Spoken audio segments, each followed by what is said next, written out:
네, 감사합니다. 이렇게 또 교회 생일을 맞아서 오프닝까지 멋있게 해주시고 사실 좀 감사를 표현하고 싶어요. 제가 이제 9월에 이제 문화라는 주제를 갖고 이제 진행을 하고 있는데 갑자기 좀 이제 저희가 참고로 우리 성도님들이 아셔야 될 게 뭐냐면 8월 달로 이제 정기적인 사회 순번은 이제 다 끝이 났어요.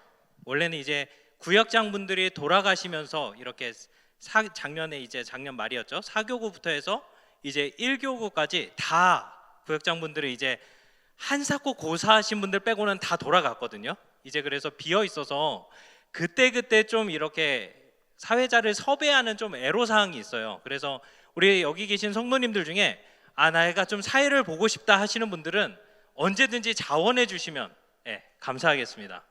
근데 제가 이제 이재현 지사 처음에는 이제 이재현 지사님이 아니라 김영복 지사님께 부탁을 드렸어요.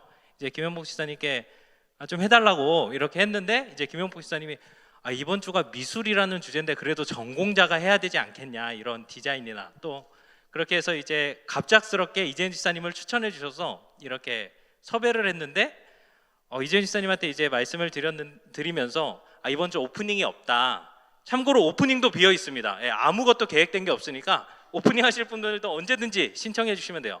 그래서 이제 오프닝도 비어 있다라고 하니까 교회 생일인데 좀 안타깝다라고 사실 좀 마음에도 없는 얘기를 했는데 근데 이제 저는 그냥 던졌을 뿐인데 감사하게도 이렇게 또 데코팀이 또 신혼가족부 리더분들이 함께 해주셔가지고 이렇게 좀 더 풍성한 리더십이 되었던 것 같습니다. 그래서 제가 전생에 무슨 덕을 쌓았길래 이런 복을 받는지 라고 하면 사실 분위기가 좀 이상해져야 되지 않나요? 아니 목사가 전생에 덕을 쌓았다는데 이거 좀 이상해져야 되는 거잖아요. 이상하죠? 사실 다 의도한 것입니다. 무엇이냐면 교회에서 사실 사용하는 말이 아니죠. 전생 뭐 덕을 쌓았다 이런 게 사실 교회에서 사용하지 않는 말이에요. 그 말은 다른 말로 표현하면 무엇이냐면 그 용어는 교회의 문화와 맞지 않다라는 것이죠. 하지만 반대로 제가 전생에 무슨 덕을 쌓았는지 이렇게 얘기했을 때 제 뉘앙스를 오해하신 분이 있나요? 제 뉘앙스를 못 알아들으신 분이 계신가요? 아니죠. 다 알죠. 이게 어떤 의미인지에 대해서는 다 알 거예요. 그 이유는 뭘까요? 우리는 교회에 있지만 세상의 문화 가운데, 특히 우리나라의 불교와 유교적인 문화 가운데 살아왔기 때문에 우리는 이 용어에 대해서 사실 다 알 수 있는 것이죠. 그래서 그러면 우리가 이제 문화 번역가로서 이런 용어들을 좀 바꿔봐야 되겠다라고 해서 전생에 무슨 덕을 쌓았는지가 아니라 하나님의 놀라운 섭리와 은혜 아래 이렇게 만나게 되어서라고 하면 어떠신가요? 맞아요. 근데 입에는 좀 안 붙지 않나요? 약간 이게 좀 애매한 지점이에요. 제가 말씀드리고자 하는 게 무엇이냐면 우리가 당연시하는 문화들이 우리 안에서는 괜찮지만 우리 역시도 세상을 살아가다 보면 그 문화와 조금 어색할 수 있고 조금은 이 용어들이 외부인들이 어떻게 비춰질까라는 염려 같은 것이 우리 가운데 있는 거죠. 만약 제가 문화를 변혁하기 위해서 뭐 전생에 무슨 덕을 쌓았다 이게 아니라 하나님의 은혜와 섭리가 우리 가운데 있습니다라고 우리가 세상 가운데 나가서 외치자라고 하면 어떨까요? 세상 사람들이 그건 도대체 뭐 하는 거야? 무슨 말이야? 알아듣기가 어려울 것 같아요. 하물며 교회 문화도 생소하고 전혀 우리 안에서도 입에 잘 안 붙는데 교회 문화도 생소하고 어떻게 보면 교회에 관심도 없는 세상 속에서 그렇게 문화를 변혁하기 위해서 교회의 용어, 교회가 사용하는 이런 문화들을 가지고 들어간다라고 한다면 그것은 사실 어려운 지점이 있을 거라는 이야기입니다. 그래서 우리가 가지고 있는, 우리는 하지만 분명히 우리의 만남이 우연이 아님을 믿죠. 그리고 또 그 안에서 하나님의 분명한 섭리와 계획이 있다라는 것을, 또 더 나아가서는 우리 교회는 주님께서 피로 사신 교회이고 또 주님 안에서 한 가족으로 묶어주셨다라는 것을 우리는 믿어요. 그렇다면 이 풍성한 가족의 관계를 세상 사람들에게 설명하기 위해서는 조금 다른 방법이 필요하다라는 거죠. 무슨 말이냐면 그들이 이해할 수 있는 용어로 우리의 말을 바꿀 수가 있어야 한다라는 것입니다. 이것을 이제 신학적인 용어로는 공공신학이라고 부르기도 합니다. 성경적 가치와 하나님의 통치가 모든 영역에 드러나도록 세상과 소통함으로써 복음의 총체성을 회복하려는 신학이라고 용어하는데, 쉽게 말하면 즉 우리의 교회 안에 있는 용어로 나가지 말고 그들이 알아들을 수 있는 용어로 우리가 성경적 가치, 우리가 가지고 있는 이 교회됨으로 누릴 수 있는 그 풍성함을 가지고 나아가자라는 의미입니다. 그러면 어떻게 해야 할까? 저희는 이제 신방을 하다 보면 성도님들의 이야기를 들으면서 오히려 좀 깊은 통찰을 얻을 때도 있습니다. 담임 목사님도 이제 설교 중에 한번 언급을 하셨는데요. 지금은 이제 그 사랑의 교회가 서초 성전으로 갔죠. 그 전에 이제 강남 성전에 있을 때 강남의 유흥 문화가 상당히 많이 발달해 있지 않습니까? 그러다 보니까 이제 뭐 아침만 되면 밤에 뿌린 그 노골적인 전단지들이 많이 깔려 있는 것이죠. 그러니까 교회에서는 이제 전도를 하는 이유인지, 뭐 제가 그 교회는 안 다녀와서 모르겠지만 전도 때문인지 아니면 어떤 이유에서인지 아침마다 그 전단지를, 노골적인 그 전단지들을 깨끗이 하는 작업들을 했다라는 거예요. 그렇다면 우리 만약 불신자들이 그 모습을 보면 어땠을까요? 그것을 보면서 교회가 바른 문화를 하려고 노력을 하는구나, 아니면 교회가 정말 사실 아이들을 키우는 입장에서는 그 전단지가 얼마나 불편하겠어요. 그러면 교회가 이런 일에 열심을 내는구나 라고 그들이 이해할 수 있는 언어로 다가갈 수 있을 거예요. 그래서 우리가 교회의 문화를 변혁하고 우리가 세상의 문화를 변혁하고 나아가서 복음을 전하는 데 있어서는 예수 믿으세요 이런 거 물론 중요하죠. 복음은 선포되어야 합니다. 하지만 동시에 그들이 이해할 수 있는 언어로 표현해 보는 것들도 필요한 것 같아요. 그래서 우리 예수향기 전도단도 이제 사실 그냥 복음만 전하면 되는데 어떻게 해요? 뭐라도 하나 손에 쥐어주잖아요. 그러면 그것도 하나의 표현인 거예요. 저희는 복음이라고 정말 중요하고 소중한 게 있지만 동시에 여러분들도 그래도 손에 뭔가 가지고 갔으면 좋겠는 마음에 이렇게 복음을 함께 전하기도 합니다. 또 더 나아가서 제안을 드리기에는 그런 방법들도 괜찮을 것 같아요. 우리가 한 달에 한 번 정도는 전도하는 것 대신에 쓰레기 봉투를 들고 집게를 가지고 우리 주위를 깨끗하게 하는 것은 어떨까? 담배꽁초 같은 거를 주우면서 뭔가 이 시설들을 깨끗이 하는 그런 시도들을 통해서 우리는 그들이 이해할 수 있는 언어로 복음을 전하고 그리스도의 사랑을, 교회의 성경적 가치를 전할 수가 있는 것이죠. 만약 사랑의 교회가 강남 그쪽에서 뭐 유흥업소들을 앞에 가서 데모를 하고 뭔가 그들과 싸우고 이렇게 하는 게 성경적 가치를 드러내는 것은 아니겠죠. 어두운 세상을 정화하려는 자기가 할 수 있는 선 안에서의 노력, 그러한 시도들이 오히려 복음을 더 잘 전달하고 그리고 그들이 이제 그 빈자리가 더욱더 느껴지는 것이죠.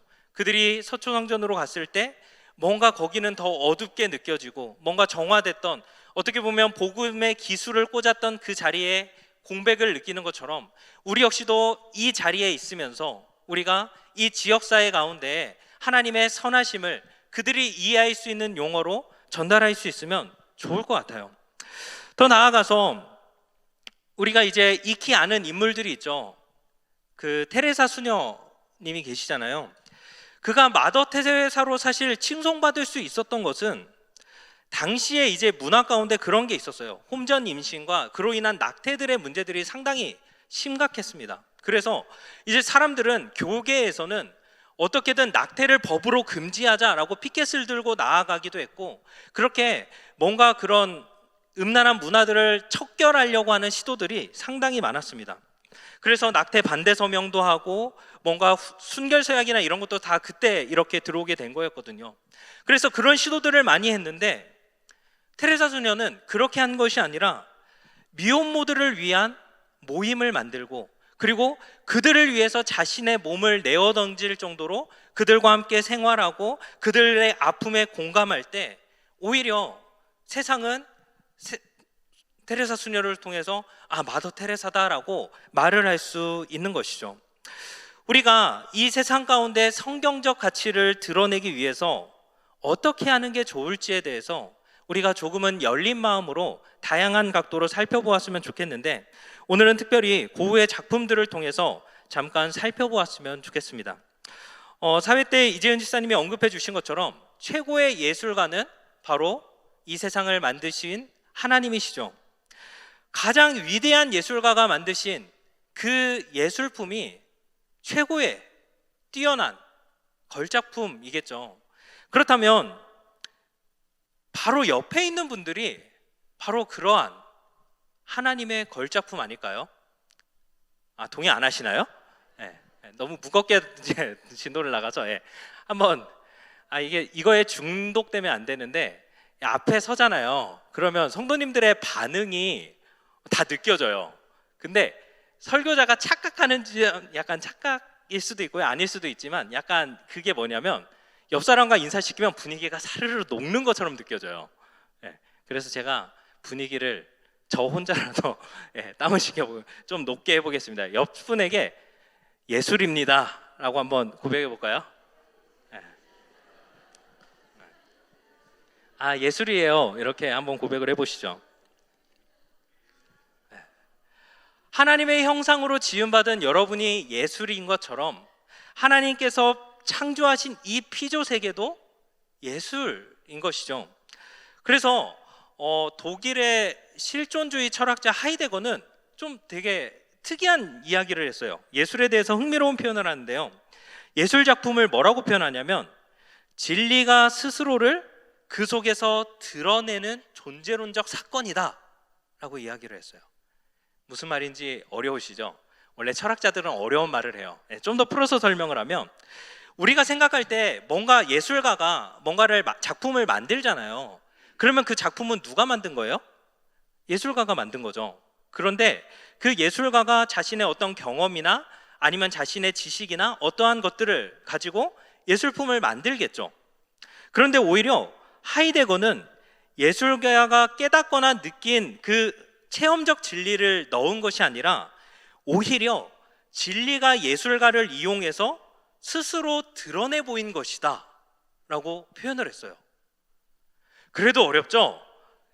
그래서 근데 원래 철학자들이 이런데 이 하이데거는 좀 친절해요. 그래서 이분은 예시를 들었는데 이때 사용한 작품이 이제 반 고흐의 구두라는, 지난주에 잠깐 보여주셨던 작품인데, 한번 PPT 한번 띄워주시겠어요? 이 작품을 보고 느껴지는 게 뭐가 있을까요? 한번 다양하게 한번 표현을 해보시죠. 이 구두가 어떤 것 같나요? 낡았어요. 먼 길을 왔어요. 예술적으로 표현해 주셨어요. 부지런한 삶을 산 것 같아요.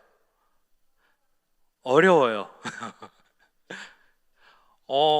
지금 하신 말씀들처럼 이런 거예요. 하이데거가 얘기한 거는, 이거는 그냥 낡은 구두의 하나일 뿐일처럼 보이지만 이 안에는 이 농부가 낡아빠진 이 구두를 신고 흙을 밟으며 일하는 주인의 고단한 삶을 드러내준다라고 표현을 하는 거죠. 그와 동시에 또 무엇이냐면 농부에게 식량을 베풀어주는 대지의 풍성함도 느끼게 해준다. 즉 점점 해석을 함으로써 이게 더 풍성해지는 거예요. 그래서 하이데거는 단순히 이 예술 작가가 어떤 자신의 경험과 어떠한 관점으로 이거를 한 것이 아니라 오히려 진리가 예술가를 사용해서 자신을 드러내준다라고 하는데, 저는 되게 이게 성경적이라는 느낌이 들었어요. 어떻게 보면 우리가 그 안에서, 하나님께서 창조하신 이 세계 안에서 진리를 발견하는 것, 아름다움을 발견하는 것, 그것이 바로 예술가의 역할이라는 거죠. 고흐의 작품들을 보면 이런 사상들이 잘 드러나 있어요. 고흐의 작품들을 그래도 우리가 잘 이해할 수 있는 이유 중에 하나가 뭐냐면, 고흐는 생전에 편지를 엄청 많이 썼어요. 그 동생이랑 뭐 정말 환자에 가까울 정도로 편지를 많이 주고받았거든요. 그러다 보니까 편지에서 이제 이 사람의 작품들에 대한 언급들이 있고, 그러니까 작가의 의도를 조금 더 알기 쉬운 부분들이 있죠. 그런데 한 편지에서는 이렇게 언급을 해요. 다음 화면 한번 보여주시겠어요? 네, 나는 사람을 그릴 때 어떤 영원함을 표현하고 싶다. 옛 화가들이 후광을 넣어 표현했던 그 영원함을 이제는 찬란하고 성명한 색채로 표현하고 싶다라는 편지의 글귀가 있었어요. 즉 고흐는 작품마다 그 안에 어떤 진리를 드러내고자 하는 열정이 있었는데, 고흐가 이렇게 생각하게 된 데에는 사실 어떤 배경이 있습니다. 먼저 화가가 되기 전에 고흐는 좀 적당한 이제 구피르 화랑이라는 가게에서 이제 일도 하고 상당히 비교적 여유로운 삶을 살고 있었어요. 게다가 당시 그가 일했던 런던은 엄청난 세상에서 가장 빠르게 성장하는 도시 가운데 하나였죠. 거리마다 새로운 건물들이 신축이 되고 도로들이 확장되고 지하철이 운행하기 시작하는 시점이었어요. 그러면 어떨까요? 거리는 상당히 생기가 있겠죠. 이제 그런 산업혁명으로 인하여서 막 사람들도 부유하고, 그리고 런던의 신사들이 딱 상징하는 이미지 있잖아요. 뭐죠? 런던의 신사하면? 네, 뭘까요? 네, 우산, 그리고 바바리. 그 당시에 약간 실크로 된 그 검은 마술사들이 쓰는 것 같은 그런 모자 있잖아요. 그런 모자를 쓰고 구두를 신고, 뭔가 이게 그런 약간 런던의 그 신세대, 옛날에 우리 뭐 X세대를 대표하시는 분들도 계실 거고 뭔가 이럴 텐데, 뭔가 그 세대를 대표하는 느낌의 그 세련된 신사의 느낌이 있었어요. 반 고흐 역시 마찬가지로 런던의 신사들처럼 그 삶을 즐길 수 있었던 거죠. 그런데 그러던 어느 날 그가 이제 충격에 빠지게 된 하나의 사건이 아니라 그냥 시선에 들어오는 게 뭐였냐면, 그렇게 놀라운 산업화, 그리고 그거의 문명으로 받아들이는 그 풍족함과 대비되도록 산업화의 그늘이 보이기 시작한 거예요. 산업화의 혜택을 받지 못하고 거리로 내몰리고 가난한 사람들은 그 제도의 보호를 받지 못한 비참함을 목격하고 난 다음에 이제 고흐는 충격에 빠지고, 내가 이 가난한 자들에게, 소외된 자들에게 복음을 전해야 되겠다라는 소명을 발견하게 되죠. 그래서 고흐는 신학교에 가려고 했어요. 근데 당시에는 이제 헬라어를, 이 고전어를 할 수 없으면 신학교에 들어갈 수가 없었거든요. 그래서 고흐는 이제 뒤늦은 나이에 그걸 하기가 어려워서 목회자가 되기는 어려웠고, 이제 목사가 안 돼도 전도사로 파송해주는 신학원 같은 데가 있었어요. 그래서 거기에서 들어가게 돼요. 그래서 평신도 이제 전도자로서 이제 사역을 시작하게 되죠. 처음 이제 수습 전도사로 6개월 동안 일하던 곳이 보리나주 탄광이라는 곳이었어요. 그때 이제 그렸던 배경으로 하는 작품이 다음 화면에 보면 눈 내리는 날의 광부들이라는 작품입니다. 열심히 그가 이제 헌신적으로 사역했음에도 불구하고 당시 교단 지도부는 이 사람이 성직자가 되기에는 부적격하다라고 판결을 내렸어요. 그 이유가 무엇이냐면, 고흐는 이제 사역을 할 때 목회자로 대접받기보다 이 광부들과 같은 처지에서 같은 생활을 했던 거죠. 그런데 당시 이제 부르주아적인 교회 지도자들이 생각하기에 성직자들에게는 기준이 있었어요. 뭔가 고귀한 일을 하는 거고 청결해야 되고 세속적인 일과는 좀 동떨어져야 된다라는 생각을 했어요. 그러니까 고흐는 그들과 맨날 같이 살고 옷도 더럽게 입고 다니고 이러니까 그 기준에 맞지 않았던 거죠. 근데 이제 이 고흐도 계속해서 나 선교사로 파송해달라고 계속해서 찾아가니까 그 중에서 이제 한 교단 대표가 고흐의 수첩에서 우연치 않게 그 습작을 보게 돼요. 그러고 그가 이제 그림에 재능이 있다라는 걸 발견하고 화가로서 사는 거 어떠냐라고 권유를 했고, 거기에서 이제 고흐는 이때 내가 화가로서의 소명을 발견하게 되죠. 그래서 다음 화면과 같은 말을 해요. 복음 속에 렘브란트가 있고 렘브란트 안에 복음이 있다. 이 말은 무엇이냐면, 목회자로 가졌던 소명이나 화가로서의 소명은 같았다라는 거죠. 그래서 자기는 가난한 자들을 위해 그림을 그리는 일을 하겠다라고 마음을 먹게 되는 거예요. 그러면 만약 여러분이 고흐처럼 가난한 사람들을 위해 목회자가 되려고 꿈을 꿨다가 그림으로 그 소명을 이어간다면 어떤 그림을 그릴 것 같은가요? 그림의 내용이 어떤 거일까요? 성화, 그렇죠? 상상하기에 가장 쉬운 건 성화예요. 왜냐하면 복음 속에 렘브란트가 있고 렘브란트 안에 복음이 있다라고 하면 성화는 사실 이제 렘브란트가 약간 대표적이잖아요. 그럴 것 같고, 아니면 그래도 성화가 아니라 이제 뭐라 해야 될까? 가난한 자들을 위해 그린다고 했으니까 가난한 자들의 표정에 그늘이 걷히고 환하게 밝게 웃는 모습들, 아니면 주정뱅이들이 이제 십자가를 바라보고 회개하는 모습, 농부들이 세마포 옷을 입고 천국에 들어가는 모습, 뭐 약간 이런 것들을 우리가 쉽게 상상을 할 건데, 사실 예술 문화를 변혁하기 위해서 우리는 그 수준을 넘어서야 하는 거죠. 만약 농부들에게 그런 그림을 그려서 줬다면 그들이 느끼기엔, 물론 그 중에는 그것을 보고 나를 이렇게 고귀하게 표현해 주는 거나 감사하는 사람도 있겠지만, 대다수의 삶이 벅차고 삶에 찌들어 있고 아무런 제도권에서 자기를 책임져 주지 않는 그런 사람들에게 그 그림은 너무나도 현실과 다른 거죠. 이상적이기만 한 거죠. 그러다 보니까 공감을 받기가 어려울 수도 있을 것 같아요. 아까 얘기했듯이 우리가 믿는 바, 우리가 가지고 있는 그 성경적 진리가 세상 사람들이 알 수 있는 형태로 전달이 되어야 하는데, 그때 이제 고우가 가지고 있던 것은 무엇이었냐면 바로 교회 성경에서 말하는 긍휼을 그들을 향한 공감으로 치환을 했던 거죠. 그래서 고우는 곧 노동하는 사람들과 자연의 모습들을 많이 그렸는데, 그때 이제 농부를 그리면서 이런 이야기를 했다고 해요. 한번 화면 보여주시겠어요?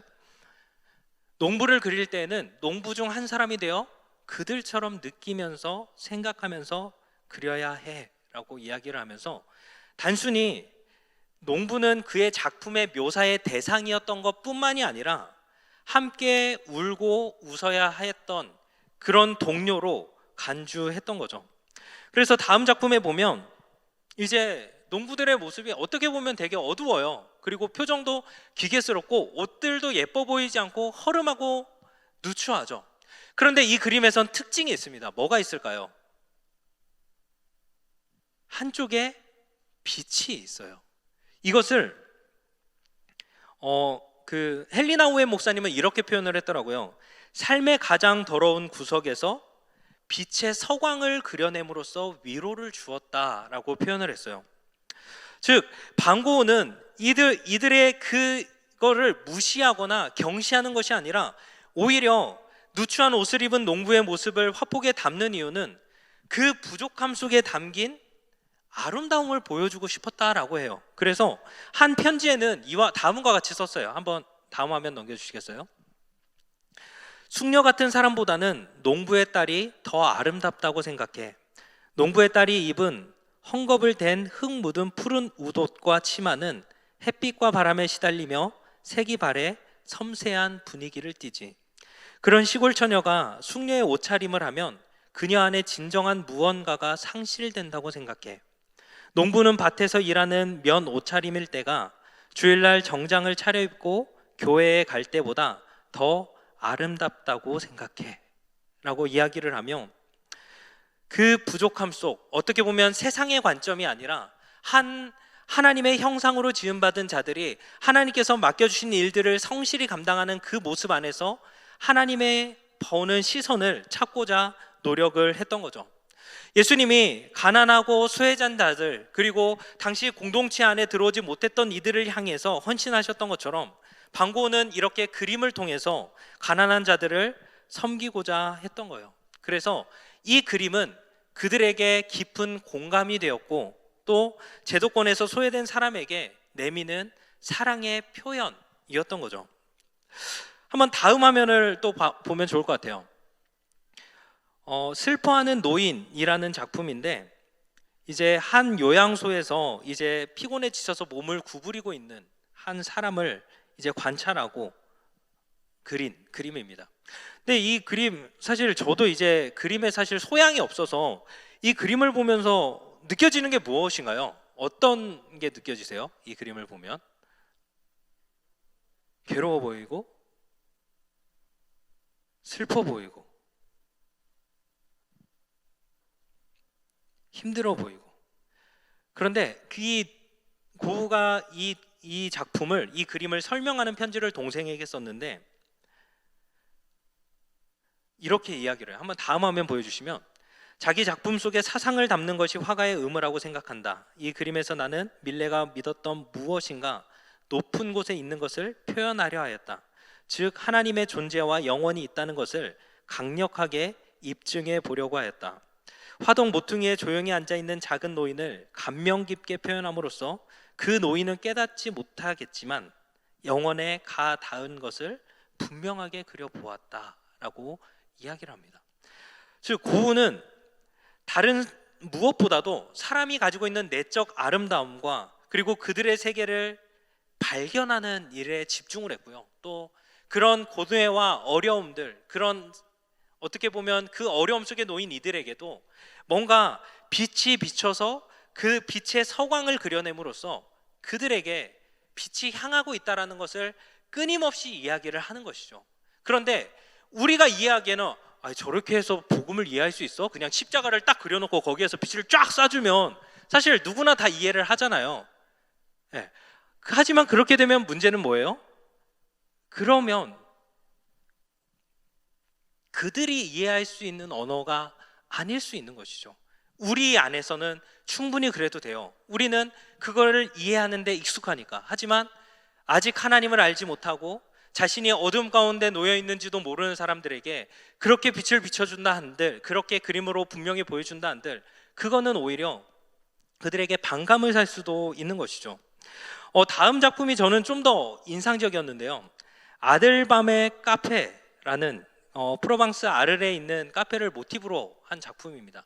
이 그림을 통해서 알 수 있는 사실들이 몇 가지가 있어요. 한번 찾아보시겠어요? 숨은 그림 찾기처럼. 근데 너무 작죠? 여기서 보기에. 네. 뭐가 있을까요?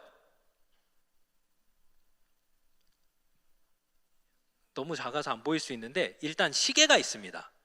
네, 시계가 몇 시를 가리키죠? 네, 12시 10분, 즉 자정이 넘어가고 있는 시간이에요. 그리고 또 뭐가 있을까요? 확대해 주셨네요. 네. 네, 이제 뭐 빈 테이블에는 술잔이 막 나군드러져 있고 그냥 지쳐서 자고 있는 사람들도 있고, 또 이거는 아마 당시 문화를 아는, 이 카페 당시 카페 문화를 아는 사람들은 이제 당구대 뒤편으로 계단과 같은 밀실 같은 계단이 하나 있습니다. 그 계단으로 올라갈 수 있는 방은 숙소로도 사용되지만 때로는 환락시설로, 포주가 있어서 이제 환락시설로 이용되기도 했다라고 해요. 고흐는 이 그림을 그리면서 카페라는 곳, 그러니까 뭐 오늘날의 카페는 아니겠죠. 여기를 어떤 곳이라고 명명하냐면, 카페란 자아를 파멸시킬 수도 있고 미쳐버리게 하거나 죄를 범하는 곳이라는 생각을 표현하고자 했다라고 말을 합니다. 근데 그럼에도 불구하고 이 그림에서도 감자 먹는 사람들, 아까 했었던 그 작품처럼 은총의 불빛이 나타나는 거죠. 고흐는 이 술에 의지할 수밖에 없고 뭔가 인생의 허무함과 인생의 즐김을 하면서 살아가는 이 사람, 암울한 상황 가운데 있는 이들에게도 한 줄기 빛을 비치게 함으로써 하나님의 은혜가 그들에게 내려지고 있다라는 것을 말하려고 했다라는 것이죠.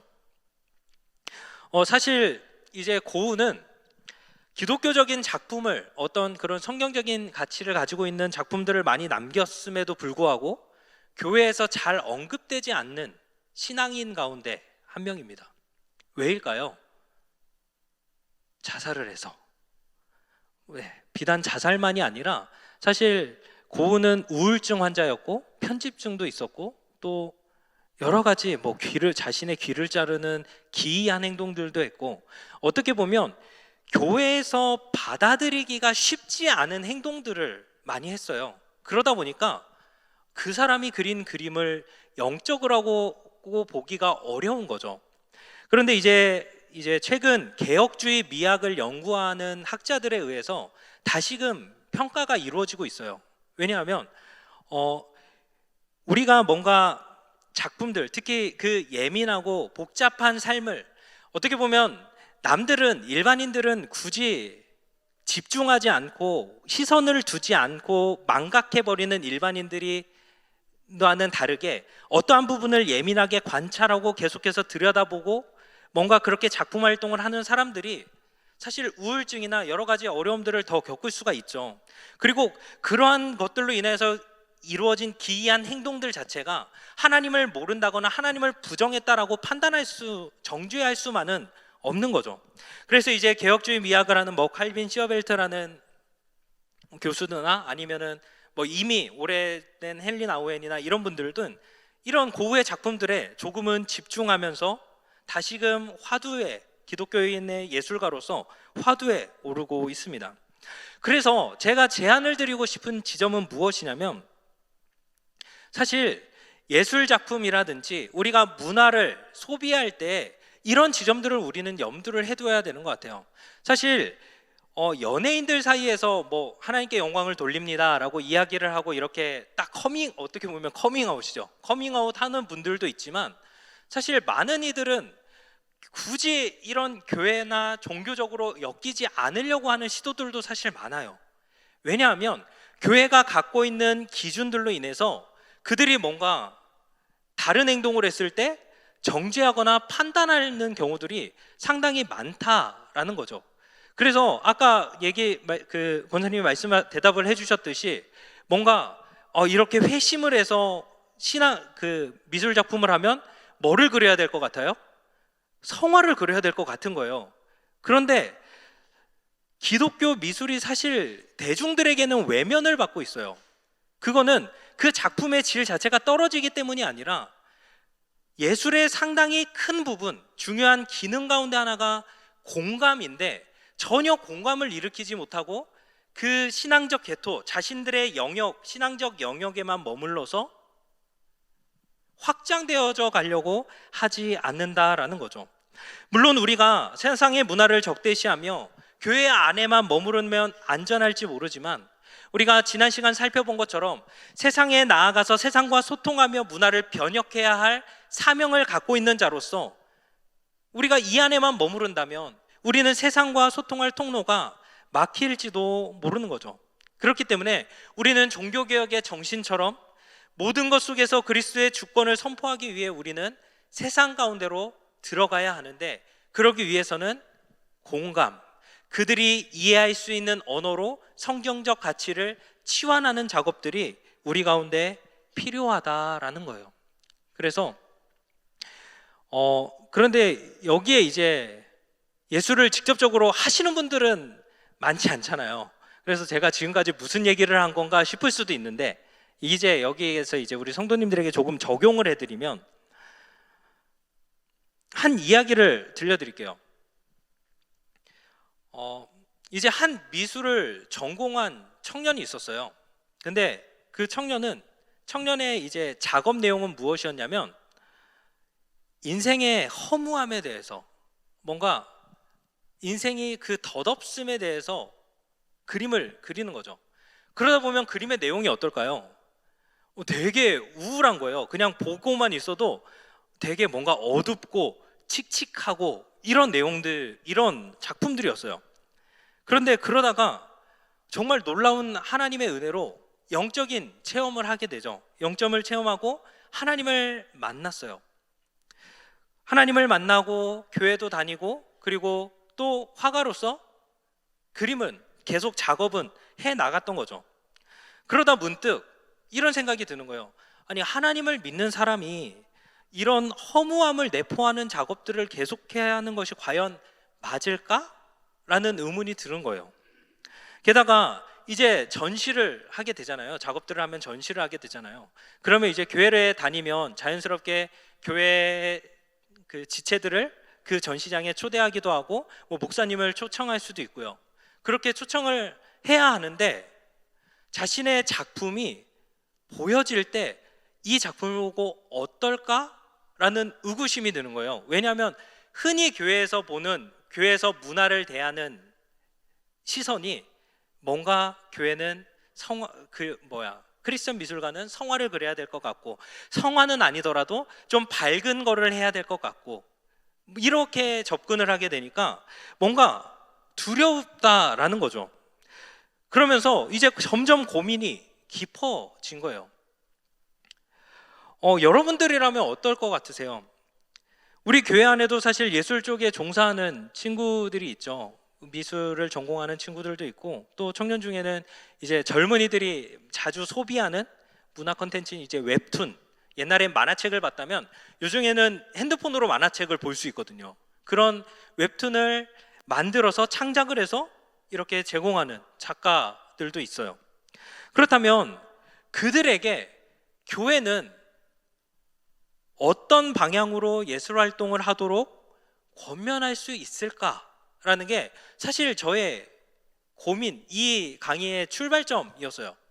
과연 교회가 그렇게 예술을 활동을 하고 뭔가 실전으로 이제 작가로서 어떤 분야의 소설가로서 이렇게 작품 활동을 하는데, 그들이 실질적으로 예술 활동을 하는데 어떤 권면을 해야 하는가?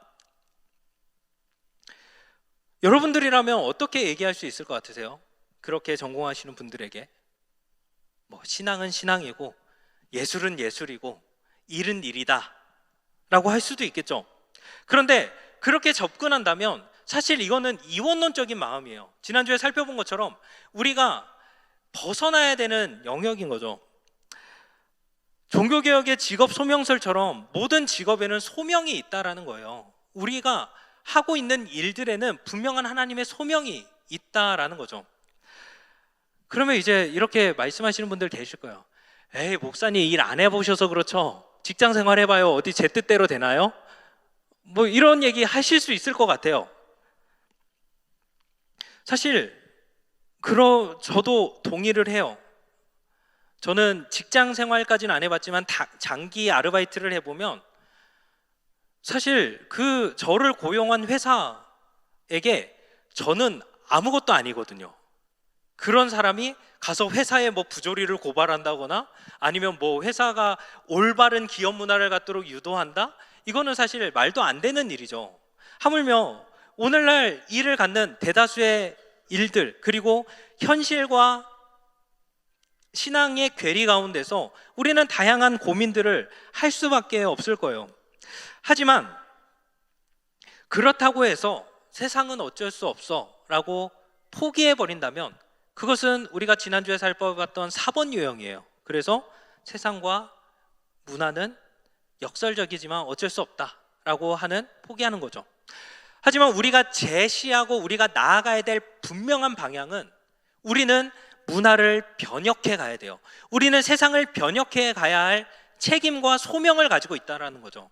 그랬을 때 우리가 어떻게 해야 하는가라는 것은 우리가 할 수 있는 안에서 건전한 문화들을 만들어가는 것, 우리가 할 수 있는 선 안에서 학계 선지자의 메시지처럼 너희가 어마어마한 성전을 지으려고 하지 말고 너희가 과거에 그 아름다웠던 성전을 보면서 지금 너네가 짓고 있는 그 초라한 성전에 울거나 그러지 말고 지금 너가 할 수 있는 산에 올라가서 나무를 가져다가 성전을 지어라 라고 말씀하신 것처럼 우리는 우리가 할 수 있는 안에서 하나님의 선하심, 그리고 우리가 이웃들을 대할 때 그 안에서 하나님의 아름다운 형상을 발견할 수 있도록 그들이 믿는 자이든 믿지 않는 자이든 그렇게 우리는 나아가야 한다라는 거죠.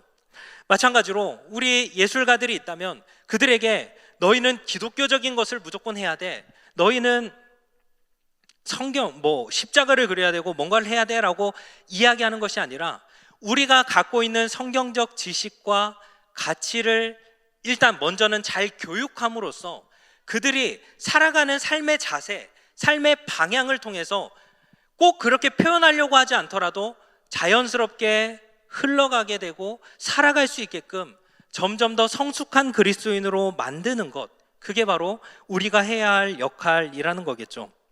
바라기는 우리 이 자리에 계신 모든 성도님들이 우리의 다음 세대들을 생각할 때 조금은 넓게 생각해 주시고 뭔가 그들이 표현하는 방식들이 우리가 생각했던 기준과는 조금 다를 수 있지만 그들이 하나님 안에서 잘 자라갈 수 있도록 교회가 그들을 잘 교육할 수 있도록 돕고, 또 그렇다고 해서 우리가 갖고 있는 어떤 신앙적 틀을 그들에게 주입하기보다 그들은 그들이 가지고 있는 틀로 또 다른 신앙적 유산들을 만들어갈 수 있고 전달할 수 있는, 그렇게 건강한 토양이 이루어지는 우리의 이 뉴워십과 그리고 영동중앙교회 되기를 간절히 소망합니다.